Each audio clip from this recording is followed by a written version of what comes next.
Welcome to Grow Overload, and let's talk about Intel a little bit here. I know they've been going through a tough stretch. I mean, we've had the RMAs that they've dropped the ball on and not want to take care of their customers, but I'm hearing that some people are getting through finally to them, which is a good thing. But let's talk more about their financial state because this has been kind of interesting. I was reading through late Friday night of last week, and all of a sudden there's reports that Qualcomm uh, approached Intel for a buyout opportunity. And I'm just gonna, I don't know if that's true or not. I'm gonna go by the reporting, but the offer there is kind of a shocking state of affairs for Intel, right? If that's all true, because it shows that there's more of a financial woes than what I even thought were possible. I thought Intel is cleaning it up and they're going through a tough stretch, but I thought they'd be able to eventually get through this. I think that they can do a couple different things to be able to get through it, but we'll see if they actually capitalize on it. I mean, the Apollo private equity firm is looking to invest $5 billion into Intel now, which is a pretty big deal. That they're getting a huge. I think it's the first time private equity has been Intel's allowed that.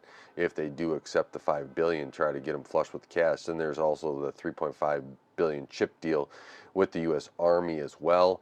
So you got $8.5 billion there, plus the potential buyout here, and you can see Intel might be against some more tough headwinds than what they're even letting on in their conference calls and stuff like that for investors here. And time will tell if they'll be able to get out from underneath this. Hopefully that their next launch here for CPUs is going to go well. Even though, I'm thinking here, Intel, you've put yourself in a tight spot with the 13th and 14th gen desktop processors having those issues. And anyone that's going to go with an Intel processor, you're going to have to be cautious about it, right? Because of what just happened with the 13th and 14th gen. And you don't want to be left in that same situation. I hope they have it all fixed, but you never know until these have been out for a couple of years, which makes it in a tight spot. Now granted, AMD has had some stumbling blocks here of lately, and that has helped maybe weather the storm a little bit. Just the sales haven't gone bonkers on the AMD side, and you're going to get out a CPU here soon that might be able to capitalize on some of that misstep from AMD. But my thinking is here Intel is maybe take a different approach. The private equity makes some sense. I don't think that they're going to sell to Qualcomm and go through that buyout. I would be shocked if that happens. I think they have some other options that are better. Spinning off the fabs, kind of going that route. There was something I read on the spinning off the fabs, but I don't know where that's all at. And then the bigger thing here is Intel. I'd sell an x86 license or two. Maybe get a couple more licensees of x86 out there. It'd be kind of interesting. Let's say you approach NVIDIA and say, let's do a deal. Let's sell the x86 license. I would even go to Qualcomm and say, I know you wanted to buy out, but let's go through. I'll sell you an x86 license. Would be kind of interesting. Part of, I was thinking about this weekend, and I was talking to a friend. Um, he's in tech, and we were talking about it. I said, it'd be really kind of interesting if you go through, you sell an x86 license to Qualcomm, and here Qualcomm makes an x86 processor. They got their ARM chips that are great for mobile, and then they have an x86 processor that they can to deliver to Microsoft for some of their stuff. Would be very funny to kind of see how that would all be released. But um, can you imagine? Here, Qualcomm goes to Microsoft. We created this x86. It's very power efficient. Here you go, Microsoft. Low power works really well. I'm sure Microsoft's just going to be like, oh no, oh no. We wanted to go to ARM, and here you are creating x86. And I think NVIDIA would be another great option. NVIDIA's got a lot of money to throw at stuff, and them being able to throw it at an x86 processor to be able to get to their GPUs, I think that they would be able to do a pretty good job at it to get something out. And having more than just two players in x86, I think is always a benefit. Having three or four, there's a benefit there. We got ARM. Windows on ARM is trying to make make something of it, But let's say all four of those companies here start creating x86 and ARM processors at some point, would be kind of interesting to see the competition that would come from it, right? You got Nvidia with their CUDA and AI and everything else that they're dominating in. You got AMD that has their side of, graphics, their accelerators, FPGAs from Xilinx, and you got the x86 there, and they've done some ARM CPUs as well, or designed some. And then you have Qualcomm, which has been dominant in the smartphone side of things, and you got Intel, which is trying to get back on their feet on the ground. They try to get into graphics, and they have Altera already, and they also have the x86. So I believe they also have an ARM license, at least one type of ARM license. So it'll be interesting to see, and if Intel can maybe get some of this investment in to help with their cash for at least a little bit to weather the storm, I think Intel will be able to come out of this as long as they, hit on a few things and they have a plan to get themselves out. Not, and I don't know if they do, but I'm just thinking about this as you have a plan to work yourself getting back into having a good, healthy margin and stuff to have this successful kind of growth that you need for, especially from what everything Intel has bought over the years.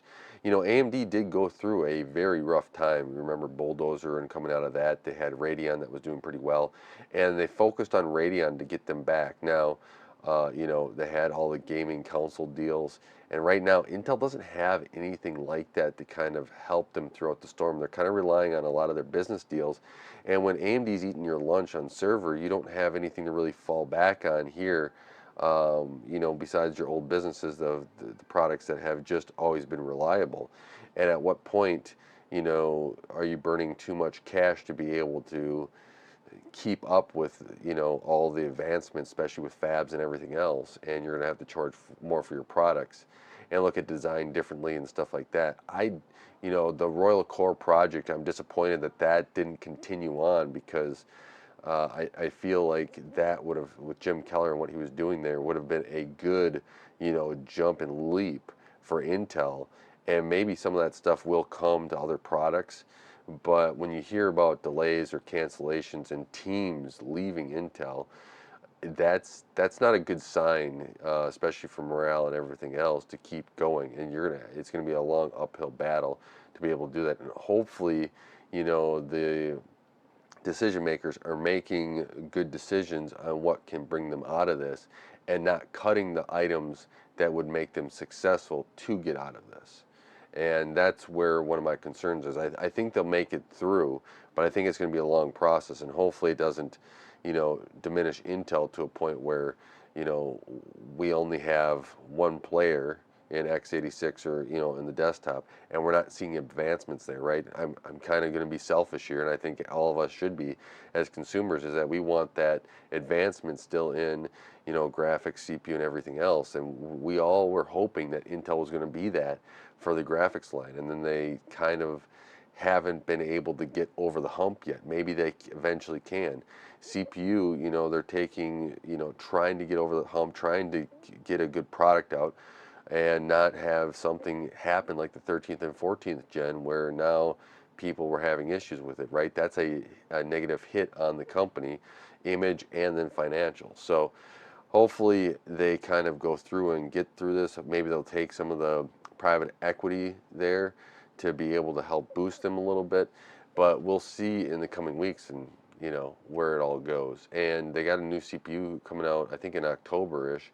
We'll see where that is and where it all stacks up against AMD, and maybe they can sneak out a win and start selling a few more CPUs to help build back their image. That's what I'm hoping. So let me know what your thoughts are on everything going through with Intel here.